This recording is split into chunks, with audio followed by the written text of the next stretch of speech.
अगर आप भी अपनी लाइफ में कुछ नया सीखने की चाह रखते हैं तो इस चैनल को अभी सब्सक्राइब कर लें। आज हम जानेंगे कि जो 28 अक्टूबर को चंद्र ग्रहण लगने जा रहा है वो कब लगेगा, उसकी सही टाइमिंग क्या है। ज्योतिष शास्त्रों के अनुसार किस टाइमिंग से गर्भवती महिलाओं को नियमों का पालन करना शुरू कर देना है, खास करके भारत की गर्भवती महिलाओं को, और ये ग्रहण कहां कहां दिखाई देगा, और ग्रहण के समय गर्भवती महिलाओं को क्या सावधानियां रखनी है, और सूतक पर गर्भवती महिलाओं को क्या सावधानियां रखनी है, सूतक कब लगेगा।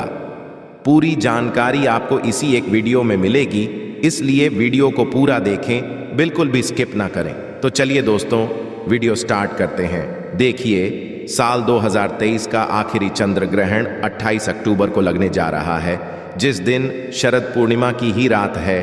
28 अक्टूबर की रात लगने वाला ये चंद्र ग्रहण 12 दिखाई देगा, इसलिए भारत की गर्भवती महिलाओं को ग्रहण के नियमों का पालन तो करना ही है। साथ ही में सूतक काल जो है, उसी समय से जब सूतक काल लगेगा तब से सूतक काल के नियमों का भी पालन करना है। इसलिए आप ये बात ध्यान में रख लें कि भारत में ये ग्रहण लग रहा है, इसलिए सूतक काल भी मान्य होगा। अब देखते हैं कि ये चंद्र ग्रहण कब लगेगा और कहां कहां दिखाई देगा। किंतु दोस्तों, भारत में शनिवार 28 अक्टूबर को लगने वाला खंड ग्रह चंद्र ग्रहण भारत में दिखेगा। इसके अलावा ये ग्रहण अटलांटिक महासागर, हिंद महासागर, पश्चिमी और दक्षिणी प्रशांत महासागर, अफ्रीका, यूरोप, एशिया, ऑस्ट्रेलिया, दक्षिण अमेरिका के पूर्वी उत्तरी भारत में भी दिखेगा। और दोस्तों, ये ग्रहण पाकिस्तान में भी, नेपाल में भी, श्रीलंका, ऑस्ट्रेलिया, भूटान, चीन, जापान में भी ये ग्रहण पूरी तरह से दिखाई देगा। ये सूर्य ग्रहण जो है अश्विनी नक्षत्र और मेष राशि में लगेगा। आप जानते हैं कि भारतीय समय अनुसार ये चंद्र ग्रहण कब दिखेगा। तो देखिए, चंद्र ग्रहण का बिल्कुल शुरुआती जो चरण है वो 28 अक्टूबर की रात 11:30 बजे से ही आरंभ हो जाएगा। 11:30 से ही आरंभ हो जाएगा। इसलिए जब ये आरंभ हो रहा है 11:30 पर से ही जो इसका स्पर्श है वो 1:02 पर बताया जा रहा है। 1:05 पर कुछ वीडियोस में बताया जा रहा है, किंतु मैं आपको बोलूंगा कि आप 11:30 से ही ग्रहण के जो भी नियम है वो पालन करना स्टार्ट कर दें, क्योंकि जो शुरुआती चरण है ग्रहण का वह लग जाएगा। जो चंद्र ग्रहण है 11:30 पर लगेगा, आरंभ हो जाएगा, और 11:30 से 2:24 पर यह ग्रहण रहेगा। 2:24 पर यह ग्रहण खत्म हो जाएगा। अब बात करते हैं चंद्र ग्रहण का जो स्पर्श है वो 1:05 पर ग्रहण का स्पर्श होगा। रात्रि 1:44 पर इसका मध्यकाल होगा और इसका मोक्ष रात्रि 2:24 पर होगा। यानी भारत में संपूर्ण ग्रहण काल जो है 4 घंटे और 24 मिनट का होगा। यदि सबसे महत्वपूर्ण और ग्रहण के चरण काल की बात की जाए तो ये 28 अक्टूबर की रात 1:05 से शुरू होकर 2:24 पर खत्म होगा। यानी ये 1 घंटा 19 मिनट का होगा। किंतु अब गर्भवती महिलाएं परेशान हैं कि हम 1:05 से ग्रहण काल के नियमों का पालन करें या फिर हम 11:30 से ही करें। तो देखिए, आप तो जो ग्रहण काल के नियम हैं वो तो 4 बजे से ही करेंगे, क्योंकि 4:05 से ही आप ग्रहण काल का जो सूतक है वह लग जाएगा। तो आपको 4:05 से ही ग्रहण काल का जो सूतक है उसके नियमों का पालन करना है। तो वहां से ही आप ग्रहण काल के नियमों का पालन कर रही होंगी, क्योंकि घर से बाहर नहीं जा रही होंगी। बस आपको इस बात का ध्यान रखना है कि 11:30 के पश्चात आपको कुछ भी खाना पीना नहीं है, घर से बाहर बिल्कुल भी नहीं जाना है। वो तो आप सूतक काल से ही नहीं जाएंगी, क्योंकि सूतक काल और ग्रहण काल के नियमों जो हैं वो बिल्कुल सेम होते हैं, कोई भी डिफरेंस नहीं होता है। बस यही होता है कि सूत्र काल में गर्भवती महिलाएं खाना खा सकती हैं, पानी पी सकती हैं, और उसमें तुलसी के पत्ते हो। बस ग्रहण काल में उन्हें खाना पानी नहीं करना है।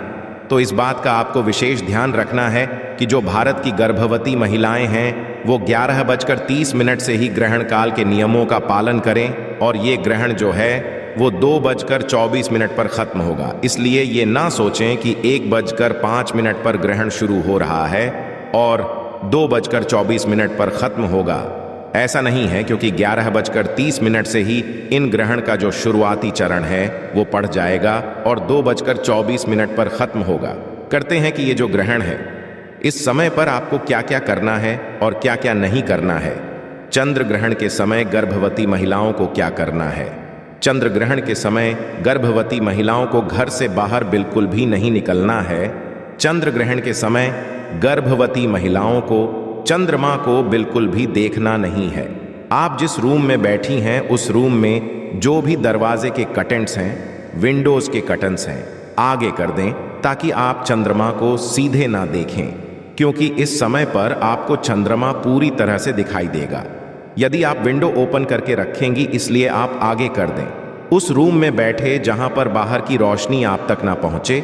ऐसा करने से आप ग्रहण काल की जो भी नेगेटिव किरणें हैं उनसे आप बची रहेंगी और आपके घर में पल रहा बच्चा भी सुरक्षित रहेगा। दूसरा काम, आपको सूतक काल से ही ग्रहण के समय पर भी और सूतक काल के समय से ही आपको नुकीली चीजों का प्रयोग बिल्कुल भी नहीं करना है। धार वाली चीजों का प्रयोग नहीं करना है, जैसे चाकू, कैंची, सुई, पेन, पेंसिल, ये सब चीजें आप प्रयोग ना करें। इन चीजों का प्रयोग किन चीजों में होता है, जैसे कटिंग करना, चॉपिंग करना, वेजिटेबल्स को कट करना, ये सारे कार्य समय पर वर्जित होते हैं। इसलिए आपको सब्जी काटना, सिलना, ये सारे कार्य बिल्कुल भी नहीं करने हैं। ऐसे कार्य करने से गर्भ में पड़ रहे बच्चे के अंगों पे जो जलने या फिर कटने के निशान देखने को मिलते हैं।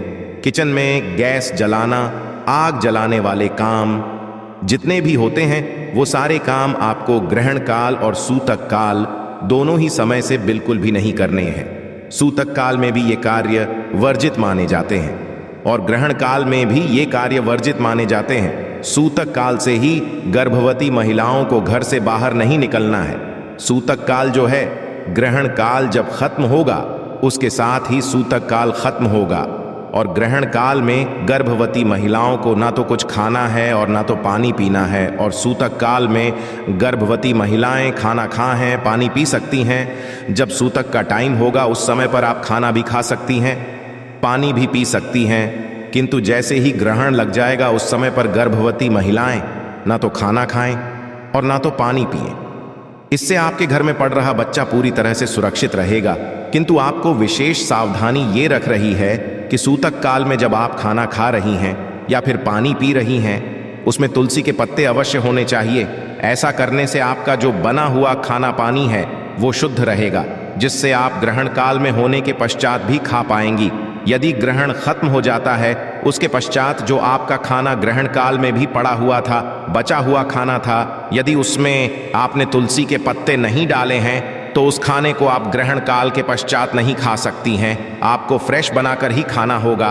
और यदि सूतक काल में आप खाना पानी करना चाहती हैं तो उसमें तुलसी के पत्ते अवश्य डालें, तो ही आप खाना पानी अपना करें।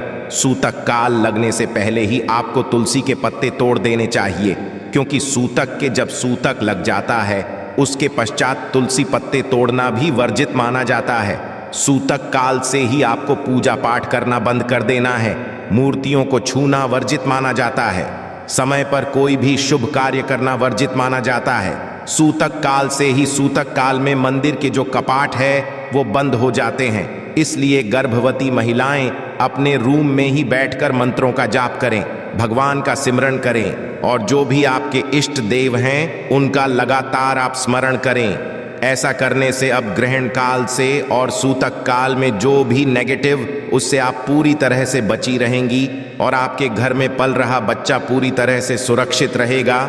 आपको ग्रहण काल में और सूतक काल में अपने पास एक नारियल जरूर रखना है। पेट पर गेरू का लेप कर दें। लाल रंग का पाउडर आता है, पंसारी की दुकान से आपको मिल जाएगा, उससे आपको अपने पेट पर लेप करना है। और एक काला धागा लेकर अपनी लंबाई जितना काला धागा लेकर आपको अपने रूम के कोने में टांग देना है। ध्यान रखना है ये धागा टेढ़ा ना हो, इसे लो टिप से चिपका दें। ऐसा करने से क्या होता है, ग्रहण काल का वो भी नेगेटिव प्रभाव होता है वो आप पर ना होकर इस धागे पर होता है और आप और आपके घर में पल रहा बच्चा ग्रहण काल के नेगेटिव ऊर्जा से पूरी तरह से बची रहती है। अब बात करते हैं कि ग्रहण के पश्चात नारियल और काले धागे का क्या करना है। तो ग्रहण खत्म होते ही आपको इस नारियल और काले धागे को मॉर्निंग में उठकर जलते पानी में विसर्जन कर सकते हैं। या फिर किसी मंदिर में दे सकते हैं, या फिर आप पीपल के पेड़ के नीचे भी रख सकते हैं। ग्रहण काल में गर्भवती महिलाओं को आह सोना नहीं है। आप आह जागे रहें, आपको लेट सकती है। आपको अपने पैरों को फोल्ड नहीं करना है, हाथों को फोल्ड नहीं करना है। इस बात का आपको विशेष ध्यान रखना है। आप पेशाब करने जा सकते हैं यदि वॉशरूम आपके घर के अंदर है। यदि घर से बाहर वॉशरूम है तो आप इस टाइमिंग पर अवॉइड करें। तो फ्रेंड्स, इसमें मैंने आपको बता दिया कि ग्रहण काल में आपको क्या करना चाहिए, क्या नहीं करना चाहिए। आपको सिलाई वाले जो भी सुई धागे के इस्तेमाल, सिलाई बुनाई वाले काम होते हैं, वो भी समय पर आपको बिल्कुल भी नहीं करने हैं। काल से ही ये कार्य बिल्कुल वर्जित माने जाते हैं, इसलिए आपको इन बातों का विशेष ध्यान रखना है। आशा है कि आज की इस प्रस्तुति में बताई गई जानकारी आपको अच्छे से समझ आ गई होगी। वीडियो अच्छा लगा हो तो एक लाइक अवश्य कर दें। धन्यवाद वीडियो के अंत तक बने रहने के लिए।